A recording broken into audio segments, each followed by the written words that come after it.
Olá, meus amores, tudo bem com vocês? Sejam bem-vindos a mais uma aula de História. Na aula de hoje, nós vamos dar continuidade ao assunto da Segunda Guerra Mundial. Até aqui, a gente viu todo o contexto pré-Segunda Guerra Mundial, vimos como a Primeira Guerra Mundial contribuiu para a eclosão da Segunda Guerra Mundial.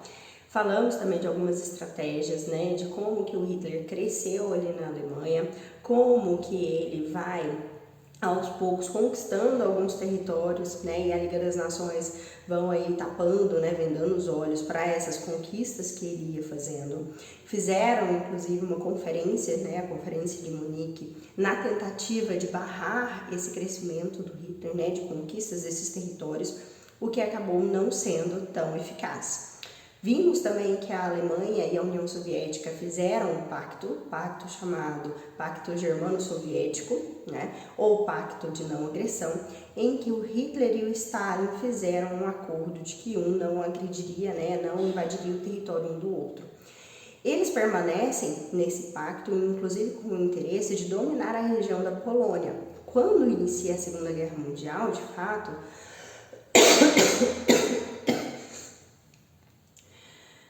é quando Hitler invade a Polônia, né? E aí eles dividem esse território entre os alemães e a União Soviética. Depois, lá na frente, eles vão romper esse pacto, né? E aí a gente vai ver as consequências do rompimento desse pacto na medida em que o Hitler invade o território da União Soviética, tá bom?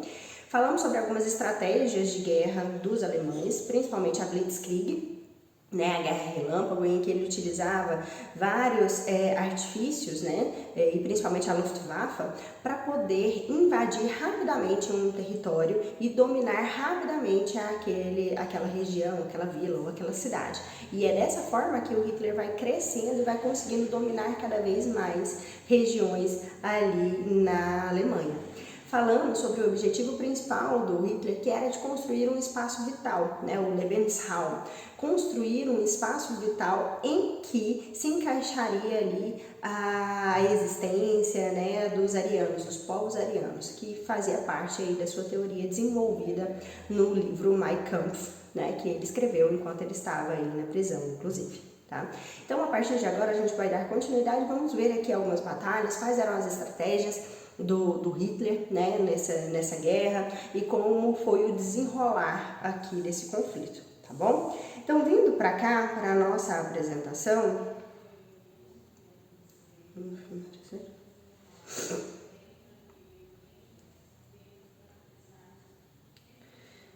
esse foi o último slide que nós vimos, né, da Luftwaffe e como que ela influenciava aí no sucesso da Blitzkrieg. Vou voltar aqui para a gente ver novamente, né, a Blitzkrieg, como era a guerra relâmpago, geralmente destruía ali o local.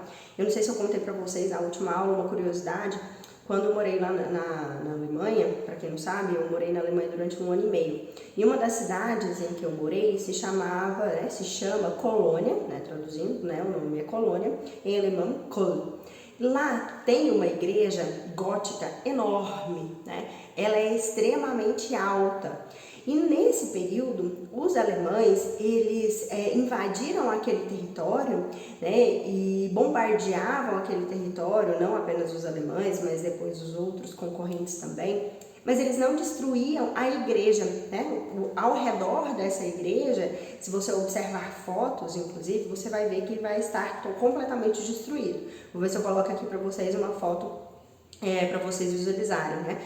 E aí, essas pessoas, né, essa destruição era feita ali em volta porque eles utilizavam a igreja como ponto de referência, né, a Luftwaffe, os aviões, porque depois a Inglaterra, principalmente, que era a principal concorrente, a principal rival dos alemães nessa guerra, vão aí investir muito dinheiro também em aviões, né, nessa frota de aviões, para poder combater os alemães.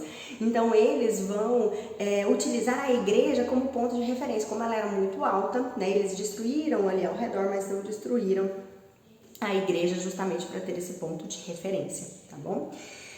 Então, outra estratégia de guerra eram os panzers, a gente falou sobre eles também na última aula, né? Esses panzers, eles eram aí utilizados para passar rios, né? Eles eram muito mais resistentes, inclusive, do que os utilizados na Primeira Guerra Mundial. Tá? Os blocos em conflito, lembrando que isso aqui é muito importante, tá? As potências aliadas, a Inglaterra, França, mais tarde vai entrar os Estados Unidos e a União Soviética. As potências do eixo são a Alemanha, Itália e Japão. Então aqui a gente fala dos aliados e o eixo. Aliados, Inglaterra, França, Estados Unidos e União Soviética. Eixo, a Alemanha, Itália e Japão, certo? Muito importante vocês. E aí, como eu já disse, é inevitável, vocês vão ter que decorar isso aqui, tá?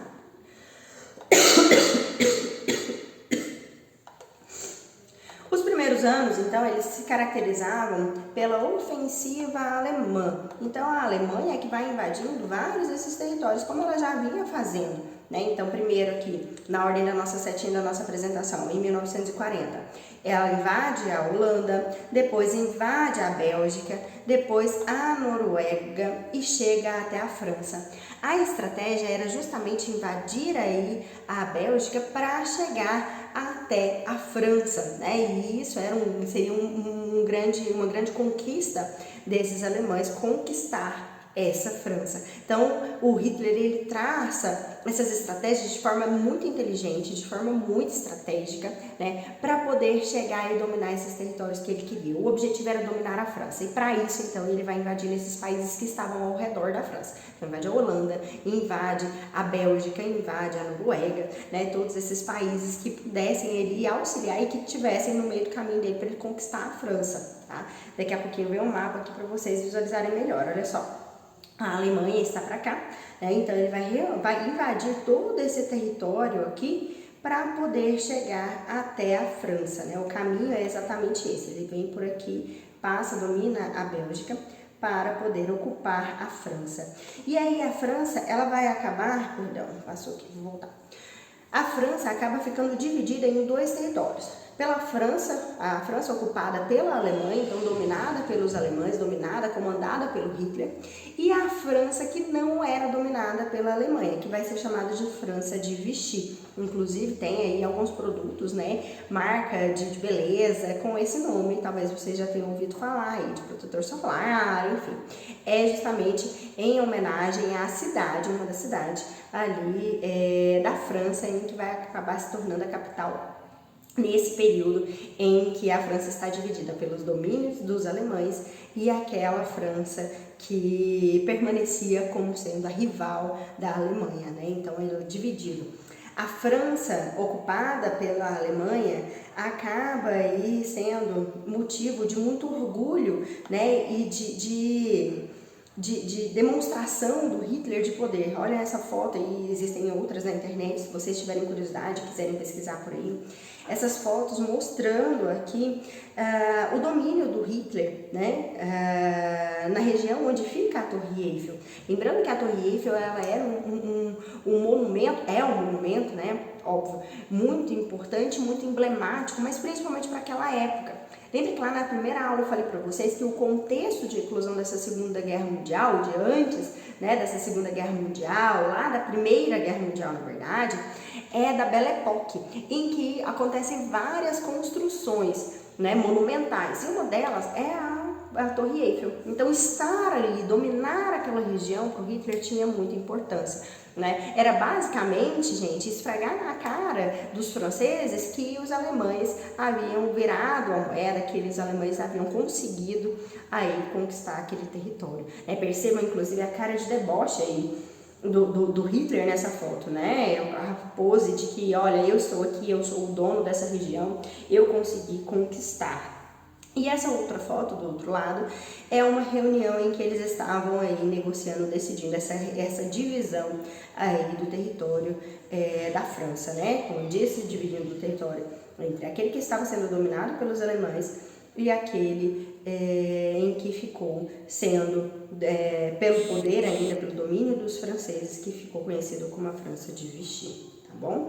Óbvio que tem vários trabalhos, meninos, inclusive teses de doutorado, né, trabalhos acadêmicos, que falam especificamente sobre essa França de Vichy, como era o relacionamento, como era a submissão, como acontecia, né, essa divisão, como era o relacionamento entre essas duas Franças. Tá? Se vocês quiserem, tiverem curiosidade, é só jogar lá no Google que vocês vão aí ter um material imenso sobre essa divisão. Aqui a gente não vai aprofundar muito nisso, mas é interessante que vocês tenham conhecimento sobre isso. Né? Por exemplo, quem estava no domínio da França de Vichy era um personagem chamado, né, uma pessoa chamada Charles de Gaulle. E ele tem uma importância muito grande, né, um papel muito importante nessa Segunda Guerra Mundial.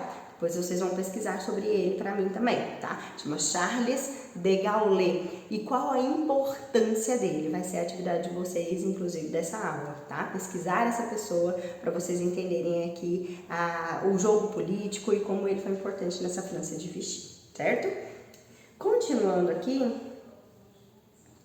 mais algumas fotos, né? Principalmente para mostrar para vocês que as batalhas elas estavam acontecendo em várias regiões. Por isso é chamada de Segunda Guerra Mundial, porque engloba várias regiões e não apenas a Europa, né? Se fosse uma guerra que envolvesse apenas os países europeus, a gente não chamaria de Segunda Guerra Mundial. Então a gente fala assim porque envolveu vários outros países. Nós já havíamos falado também das invasões, por exemplo, que o Japão fez na região da Manchúria, depois ele vai invadir, vai dominar a região da China. A gente já até mostrou um mapa mostrando aqui, ressaltando os domínios do Japão durante esse período da Segunda Guerra Mundial. Falamos que a Itália invade regiões da África, né, principalmente o Egito, para poder dominar ali aquela região. Olha só algumas outras ações, alguns outros domínios, algumas outras batalhas, né? Nós vamos ter aí a entrada da Itália na guerra por conta de ataques à Inglaterra e ao norte da África, lembrando que os italianos já haviam conquistado ali o Egito, né? Resistência da Inglaterra aos nazistas, como eu disse para vocês, a Inglaterra ela vai ser a principal rival dos alemães nesse momento, né, da Segunda Guerra Mundial. Depois, quando os Estados Unidos entraram na guerra, após o ataque a Pearl Harbor, inclusive tem um filme muito bacana para vocês assistirem que se chama Pearl Harbor, né, que conta um pouco sobre como aconteceu esse ataque das tropas aí nessa ilha, né, que estava dominada pelos Estados Unidos e que fez com que, dentre outros tantos fatores, obviamente, né, não é só por causa disso que os Estados Unidos entram na guerra, a gente vai ver isso mais tarde, mas que influencia na entrada dos Estados Unidos na guerra e dá outro gás, né, dá outra força para a guerra, né, e caminhando aí depois para o final. Tá bom? Mas por enquanto a gente vai ter a principal rival dos alemães, vai ser a Inglaterra, tá?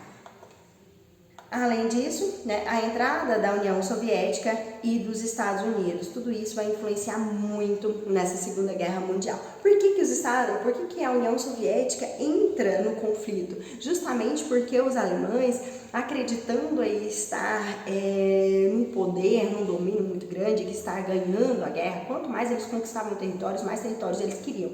Mais territórios Hitler queria conseguir, ele era muito ambicioso. Então, ele invade a União Soviética, só que ele vai se deparar com uma série de problemas, até porque a União Soviética ela não era mais aquele país bobinho lá da Primeira Guerra Mundial que não tinha um exército bem formado, que não sabia, né, que passava por crises financeiras, como foi na Primeira Guerra Mundial, que culminou inclusive na saída antecipada da Rússia, né, da guerra por conta da Revolução Russa. Agora a Rússia, a União Soviética, tinha muito mais poder, o seu exército era muito mais poderoso, sem contar que a União Soviética contava a favor dela o território ser muito grande, a temperatura, né, o clima, o inverno, então tudo isso contribuía para a União Soviética. Um fator interessante da gente falar aqui e ressaltar é que o Hitler tinha uma estratégia que era de conquistar primeiro a região ali da França, então ele vai se dedicar inicialmente, nos primeiros anos de guerra, ele se dedica inicialmente a essa parte em que ele vai conquistar a França, como a gente ressaltou aqui em alguns slides atrás. Ele deixa então de lado, ele não se preocupa tanto com essa outra região da União Soviética. Depois ele vai precisar se voltar para isso também, para a União Soviética, para aquele lado, para poder batalhar com a União Soviética, tá bom? E aí o Hitler, ele vai cometer esse erro de romper o pacto de não agressão e invadir a União Soviética. E aí a União Soviética entra na guerra contra a Alemanha. E isso era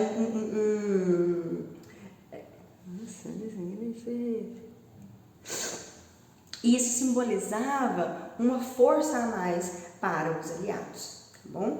Então, seguindo aqui a nossa apresentação, a invasão da União Soviética. Isso acontece em 1941, numa operação chamada Operação Barbarossa, né, que é a invasão da União Soviética.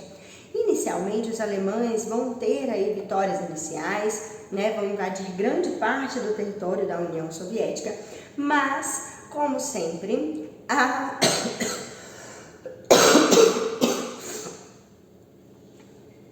como eu disse para vocês, a União Soviética, né, a Rússia, desde a Primeira Guerra Mundial, tinha algumas táticas muito interessantes e contava a seu favor o território extenso e algumas táticas de guerra fora o inverno, né, que era muito rigoroso. Então, quando os alemães começam a invadir e ter essas sucessivas vitórias, a União Soviética volta a uma tática muito conhecida, que era da terra arrasada. Ou seja, antes mesmo dos alemães chegarem nesse território para dominar, ele já destruía, já pegava ali daquele território toda a fonte de vida, né, que poderia ali oferecer subsídios de vida para essas pessoas, alimento, água, abrigo, né, por conta também do inverno, era preciso. Então, eles arrasavam, eles tiravam toda a forma de sobrevivência daquela região e iam para outro local, né, mais distante. E isso acaba contribuindo para que os alemães comecem a perder a guerra, porque à medida que eles invadiam esse território, quando eles chegavam na região, já não tinha mais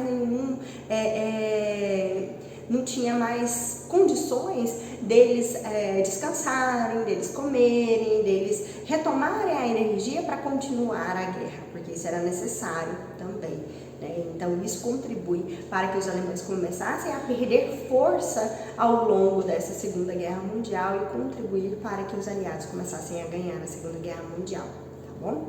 Então, a terra arrasada, e eles fizeram uma linha de defesa, né? Eles não dominaram, eles ficaram, protegeram a região de Moscou, Leningrado e Stalingrado para poder impedir a maior invasão dos alemães no território.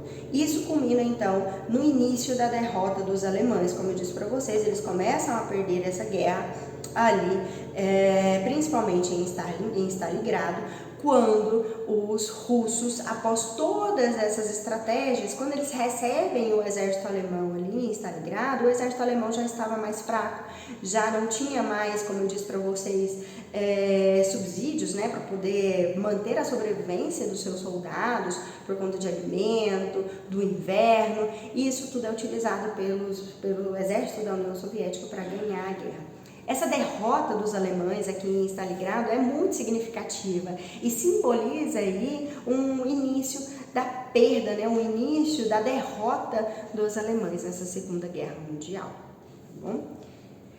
Seguindo aqui mais um pouco, uma foto aqui, uma imagem para vocês, demonstrando aí a organização desse exército caminhando aí para tentar dominar a União Soviética. Certo? Mais algumas fotos de batalhas. Lembrando que, assim como eu compartilhei com vocês, e na semana passada vocês assistiram, né, um episódio sobre a Segunda Guerra Mundial em cores, essa semana vocês vão assistir mais um episódio demonstrando aí essas características desse conflito, tá bom? Mais uma foto mostrando aí o inverno rigoroso, né, da União Soviética e como isso prejudicava na sobrevivência dos soldados dessa União Soviética, tá? Na próxima aula a gente vai continuar o assunto falando sobre a guerra no Pacífico, como que isso aconteceu do outro lado, né, e quais as batalhas, qual a influência dessas batalhas, dessa guerra no Pacífico para o término da Segunda Guerra Mundial. Okay? Espero que vocês tenham entendido. Qualquer dúvida, mande mensagem. Apesar desse conteúdo ser um conteúdo muito interessante que vocês tenham até muito conhecimento, né, por ter curiosidade sobre esse período. Mesmo assim, é um conteúdo que requer muita atenção e por isso mesmo que vocês enviem as dúvidas de vocês, tá bom? Grande beijo e até a próxima. Tchau, tchau.